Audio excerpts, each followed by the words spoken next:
Reciban un saludo afectuoso a todos los estudiantes de la SFEN del Alto de primer año. En la unidad de formación pedagogía de los procesos educativos vamos a considerar el estudio de los procesos históricos de la educación y la pedagogía. En esta ocasión estamos con el capítulo 3, pero sin antes mencionar y decir por qué es importante revisar la historia de la educación. Bueno, solo con conocer las diferentes o las situaciones de los diferentes periodos, de las etapas y de las corrientes pedagógicas que se han dado a lo largo de la historia, vamos a poder comprender, ¿no?, de alguna manera las diferentes formas y situaciones del fenómeno educativo desde la perspectiva histórica. Es importante comprender esto, ¿no? En el anterior capítulo, por ejemplo, hemos estado viendo una pregunta en las actividades desarrolladas. Decía, ¿por qué creen que se mantuvo el castigo corporal en la educación durante muchos siglos, incluso hasta el día de hoy? ¿No? Esta pregunta es importante, miren.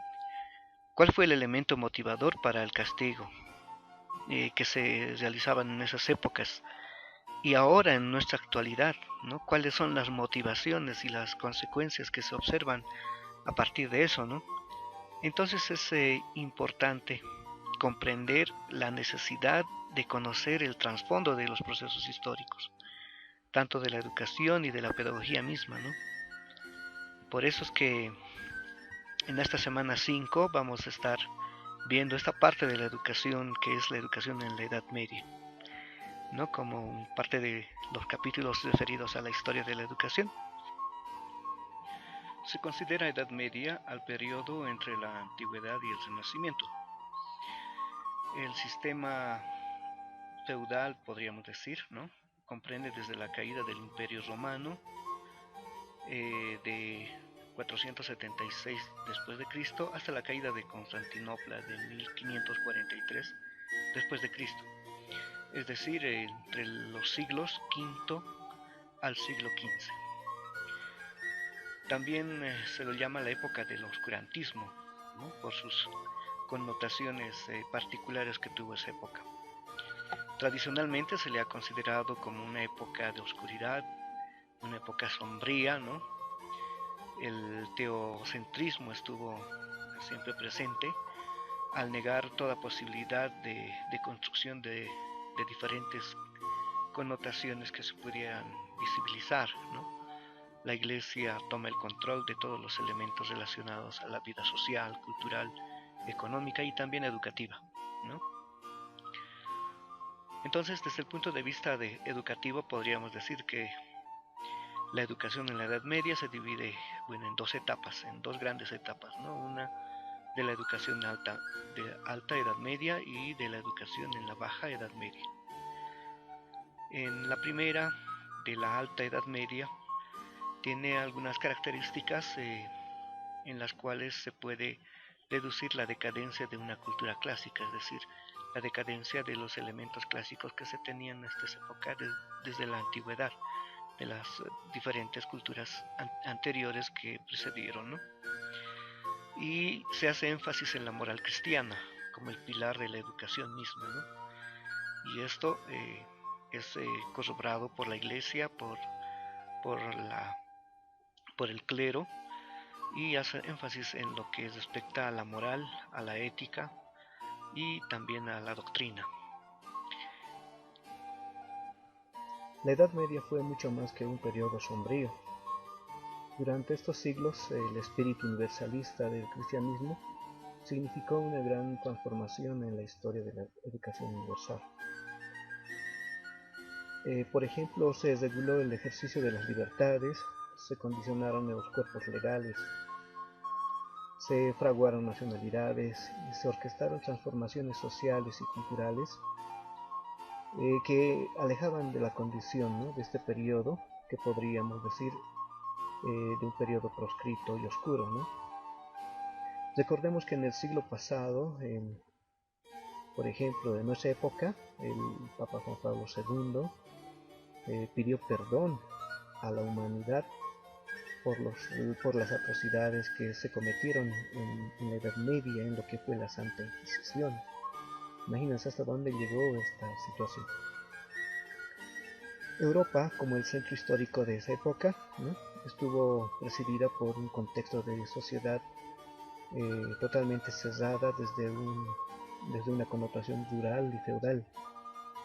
Como herencia de la desintegración del Imperio Romano, ¿no?, era una sociedad desprotegida, ¿no?, inculta, podríamos decir, que no tenían los elementos necesarios para una conducción social comunitaria, podríamos decirlo. Y esto quedó al amparo de una minoría nobleza, de reyes y caballeros que ostentaron el poder en favor de la iglesia, podríamos decirlo, ¿no? La escuela, en este caso la escuela cristiana, desde el clero romano, podríamos llamarlo, anteponía los preceptos cristianos tanto de la Europa occidental y central, es decir, a partir de Italia y pasando por lo que es Francia, Inglaterra y Alemania. Entonces, en este periodo predomina un elemento pedagógico central, ¿no?, que podríamos decir que estaba ampliamente ligada a lo que es el credo, ¿no?, el clero, a la situación de la lectura, a la memorización y al castigo como tal, ¿no? Esto desde el punto de vista de la educación misma que impartían en esa época.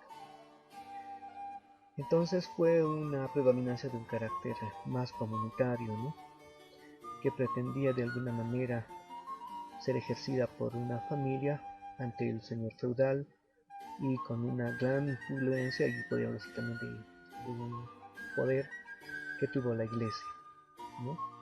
Entonces todo lo que anteponía a esta situación no era recibida de alguna manera con satisfacción, sino que se imponían algunos criterios morales, se imponían algunas actitudes relacionadas con la ética, relacionadas con la moralidad, ¿no?, bajo el punto de vista cristiano apostólico romano.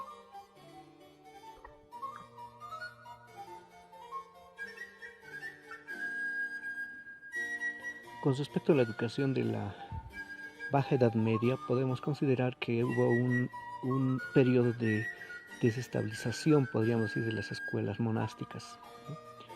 Los monasterios se convirtieron en escuelas, ¿no? Se normalizan, en todo caso, los monasterios como parte de la educación, al servicio de la educación, podríamos decir, ¿no? Las universidades ya no dependen de las iglesias.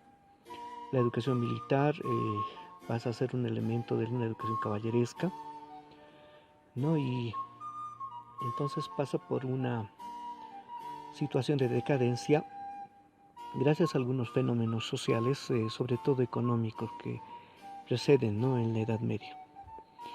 Entonces podríamos decir que cada tipo de educación se impartía en un ámbito social, en una situación o institución escolar educativa, es decir, por ejemplo, los clérigos seculares se formaban en las escuelas parroquiales, en las catedrales y en las universidades. Los monjes, por ejemplo, se formaban en las escuelas monásticas, ¿no?, en los monasterios. Los frailes en la formación de estudios en las escuelas de convenio y también universidades. Los nobles se educaban en caballerescas, en las grandes cortes reales, conducidos por preceptores, ¿no?, o ayos, que se lo llamaban en esa época. Esto ya adentrándonos en el siglo XII al XV. Los comerciantes se formaban en las escuelas del ábaco y de los gremios, de los oficios. Los artesanos en diferentes escuelas de la comunidad. Los siervos en el seno de la familia, en las parroquias y en la comunidad misma, ¿no? En esta época las mujeres dependían de su estatus social, por ejemplo, ¿no?, en relación a la educación. por lo general no tenían acceso a la educación, dependiendo, como dije, de su estatus social. A finales de la Edad Media aparece una tendencia o corriente denominada el humanismo y las academias.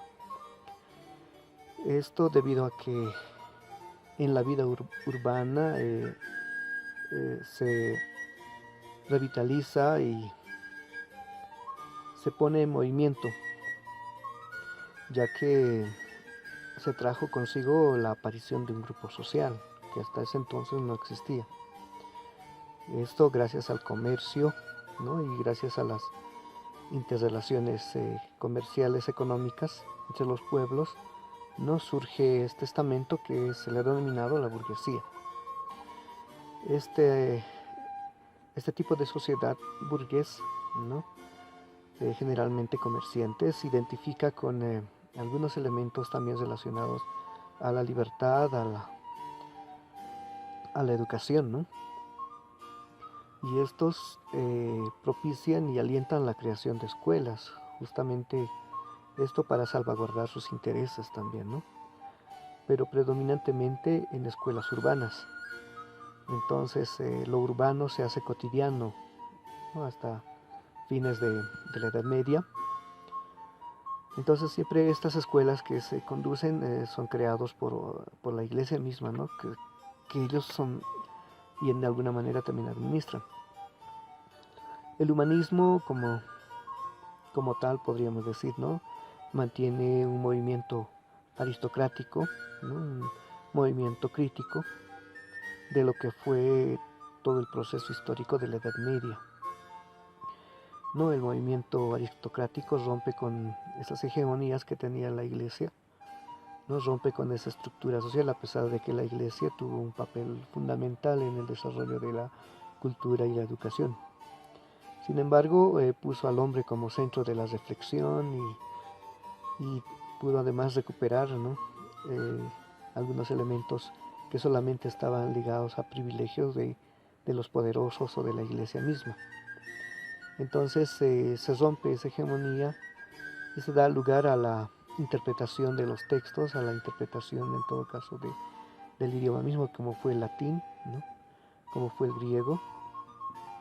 Y este movimiento hace de que las escuelas tengan una especie de ligazón con elementos sociales, de libertad y de aspiraciones hacia el pueblo. Entonces por eso es llamado el humanismo, ¿no?